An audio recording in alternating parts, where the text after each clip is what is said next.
Well, good morning, guys. Alright. Sleepy Reader did a video called, I think, about dreams of flying in dreams or something.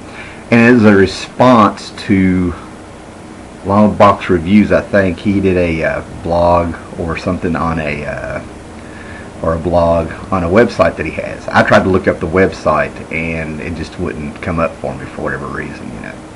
But anyway, Sleepy Reader was talking about, this guy was talking about, was asking if people had dreams of flying and all this stuff right there. And I went back and forth with doing this video because the dreams from my childhood are very vivid, even still, okay? And even I had a few dreams there. And then what happened was when I was taking some classes for, I can't remember if it was a community college or for Virginia Intermont over in Bristol, Tennessee. One of those classes I was taking, we did a few days of dream interpretation. And what I found out is that when you dream, supposedly, if you believe in this stuff, if you dream of flying, you're dreaming of release, of freedom. You're leaving some kind of stress behind. It's Freud even believed that it was a release of sexual tension of nature and stuff like that. It was always supposed to be something positive, and you're supposed to ask yourself, what are you releasing yourself from, and everything like that. So that really kind of disappointed me because my dreams of flying weren't really nice. There's only a few of them. Okay. Now, this is a comic book channel, so the obvious place to go if you wanted to mention a comic would be like the Sandman, the maker of the dreams and stuff, but not for me. For me, this really made me think of Astro City #1, back where it started, because this is actually called In Dreams. And it starts out our Samaritan, who is our Superman archetype character. In his dreams, even though he has the ability to fly in his real life, he dreams of flying. In my dreams, I fly. And he's just flying naked, and he's free, and he's released, and it's stress-free as he's flying around. And all of a sudden, the alarm clock goes off. But I don't, basically, he's getting up to get ready for work. And the reason he dreams of flying and being tension-free and stress-free in his dreams is because it's his work. He has to fly around really fast around the world and save people constantly. He doesn't get, the irony is /sadness is that even though he can fly, he cannot enjoy it in real life. Well, so when I was a kid, when my dreams were really vivid, back then, we played a lot of cards, and there was a king on Mr. Rogers, if you ever watched it and stuff, King of Imaginary Land, or it's been years since I watched that stuff. But anyway, my dreams when I was a kid always seemed like I was getting sent on a quest or getting told something on a purpose and stuff. And giving an example here is one of the more vivid dreams I had was I was like about 4 or 5, and I took this dream and I was being led to a king's court by the Joker. Now these were real life people in my dreams, a real place. And it took me up, and there was like this little green tier that had 3 steps to it, and it has 3 thrones on it. And I can't remember if it was hearts or diamonds, man, but the king, queen, and jack were all on their thrones, and I was being summoned and being walked up by the Joker, the Jester, and then he went over by the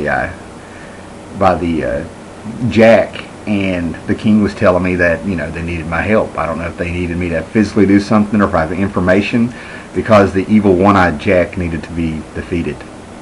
And guess what? I woke up before I could hear what the king had to say, and it was like, it was really bad. I was like, oh no, and being 4 or 5, I was really like, I need to get back to that dream.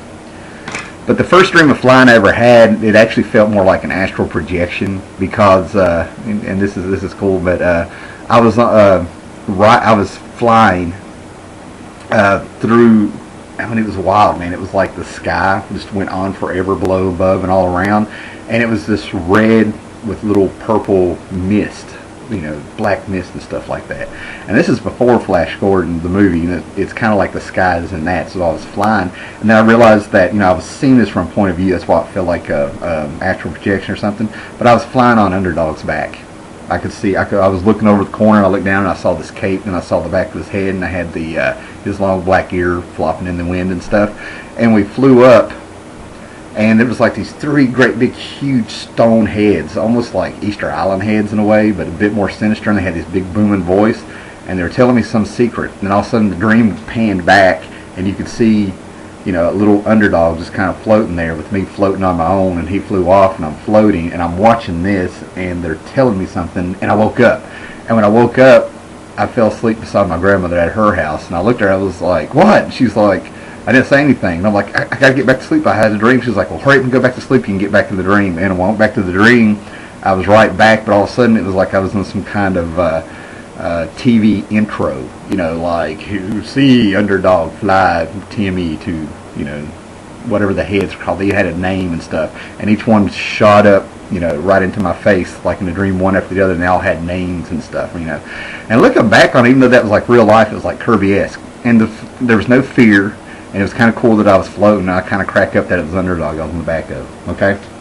So a few years later, and this is like 85 or 86, because I remember the apartments we were living in and stuff, I was having this dream. I'm like 12 or 13 now, and I'm having this dream, and it's kind of weird because like I'm walking across a baseball field we had in town, and what I didn't play baseball. This is the place where I was a kid. I rode my big wheel, and I would drag a kite behind me trying to keep it afloat, and then I'd get in this field and I would sit there and fly my kite. And this is like when I was like 5 or 6, so I'm 12, remembering a place that, you know, I used to hang out at.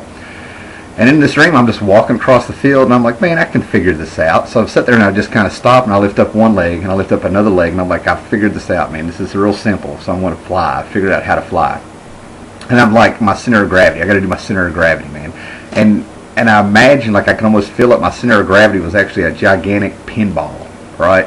And it was like right there at my stomach, and I was using that to leverage myself to keep me balanced when I was flying. I'm like, okay, this is no problem. There was no marble, you know, no pinball there, but, you know, in my mind it was like, you know, what I could focus on to control my center of gravity. And I'm like, okay, here we go.